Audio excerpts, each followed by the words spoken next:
प्रिय दर्शकों, हमने जाना था कि संजीवनी पाने के बाद लक्ष्मण जी स्वस्थ हो गए थे। उसके बाद युद्ध पुनः प्रारंभ हुआ। सूर्यास्त होने पर वानरों ने मशाल हाथ में लेकर लंका पर धावा किया। वहां के महलों और अट्टालिकाओं में आग लगाने लगे। पूरी लंका जलने लगी। वानरों की गर्जना, राक्षसों का कोलाहल और श्री राम के धनुष की टंकार, ये तीनों इस प्रकार दसों दिशाओं में गूंज रहे थे। तब रावण ने कुंभकर्ण के दो पुत्र कुंभ और निकुंभ को युद्ध करने भेजा, पर कुंभ सुग्रीव द्वारा, निकुंभ हनुमान द्वारा मारा गया। इसके बाद खर का पुत्र मकराक्ष रणभूमि में आया, पर श्री राम के आग्नेयास्त्र से उसका वध कर दिया गया। इसके बाद इंद्रजीत क्रोधित होकर फिर युद्ध करने लगा।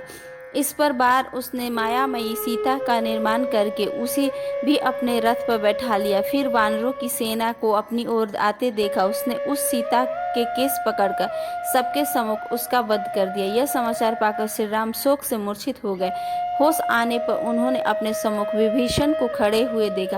विभीषण ने कहा, आप शोक मत कीजिए, रावण किसी भी हालात में सीता का वध नहीं होने देगा। इंद्रजीत ने जिसका वध किया है वह मायामयी जानकी थी।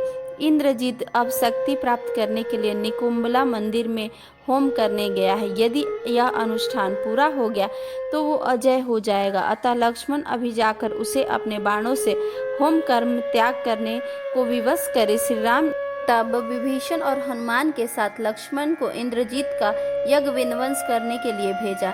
निकुंभला मंदिर में पहुंचकर लक्ष्मण ने राक्षसों पर बाणों की वर्षा आरंभ कर दी।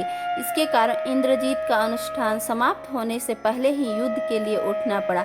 लक्ष्मण ने अब इंद्रजीत को युद्ध करने के लिए ललकारा। ये दोनों वीर पराक्रमी, परम दुर्जय और अनुपम तेज से संपन्न थे और उनमें दीर्घ काल तक भयंकर संग्राम हुआ। अंत में लक्ष्मण ने इंद्रास्त्र का प्रयोग करके इंद्रजीत के मस्तक को काट डाला। इंद्रजीत के वध का समाचार पाकर रावण पुत्र शोक में व्याकुल हो उठा और बहुत देर तक दीनतापूर्वक विलाप करता रहा। विलाप करते हुए उसके हृदय में महान क्रोध का आवेश जन्म लिया और अपने पुत्रों के वध के लिए सीता जी को ही जिम्मेदार ठहराता हुआ वह तलवार हाथ में लिए उनका वध करने के लिए दौड़ा। उनके मंत्री सुपार्श्व ने किसी तरह समझा बुझाकर रावण को इस कार्य से निवृत्त किया। अब रावण अत्यंत क्रोधित होकर घोर सिंहनाद करते हुए एक तेजस्वी रथ पर सवार होकर युद्ध करने के लिए आया। उसके साथ विरापाक्ष महोदर तथा महापार्श्व नामक महाबली राक्षस भी थे। रावण ने अपने भयंकर बाणों से वानर सेना में भयंकर मारकाट मचा दी।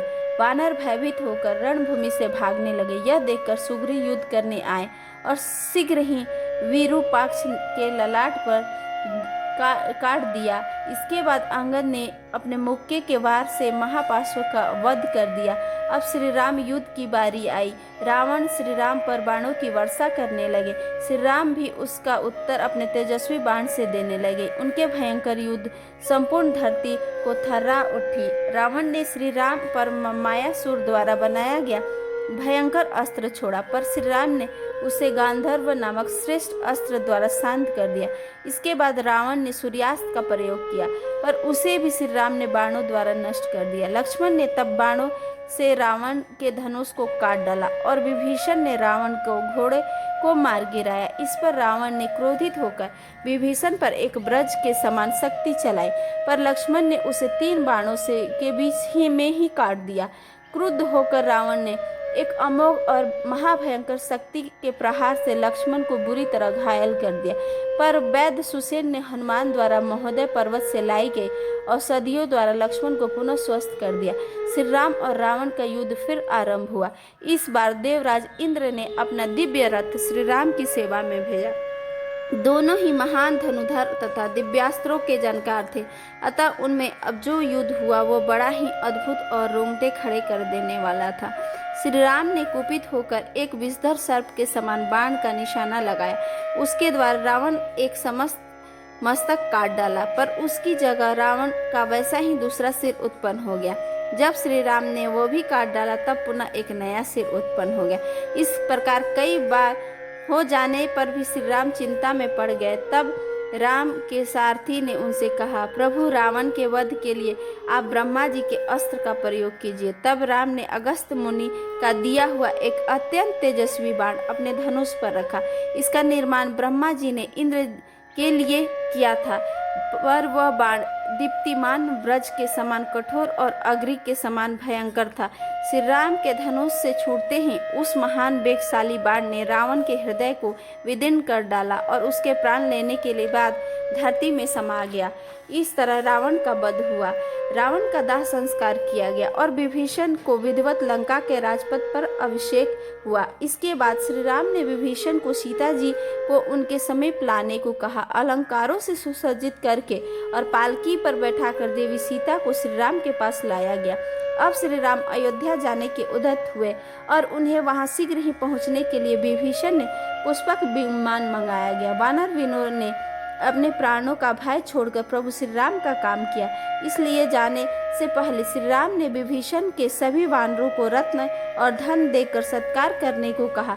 इसके बाद श्री राम, सीता जी, लक्ष्मण, विभीषण, सुग्रीव तथा अन्य प्रमुख वानर पुष्पक पर विमान पर आरूढ़ हुए, जो रघुनाथ जी की आज्ञा पाकर आकाश में उड़ चले। श्री राम ने हनुमान को निषाद राजगुह से मिलकर उनका कुशल समाचार देने के लिए तथा भरत को उनके आगमन का समाचार देने भेजा। श्री राम अयोध्या लौट रहे हैं, यह सुनकर भरत आनंद विभोर हो गए और उनकी अगवानी के लिए शीघ्र ही नंदीग्राम पहुंच गए। श्री राम को देखते ही भरत ने उन्हें साष्टांग प्रणाम किया और श्री राम ने उन्हें गले लगा लिया। सभी एक साथ अयोध्या आए। श्री राम ने अपनी सभी माताओं को प्रणाम किया।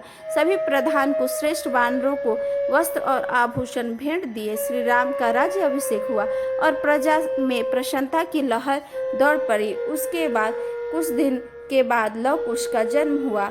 फिर माता वन को वास की, फिर माता धरती में समा गई।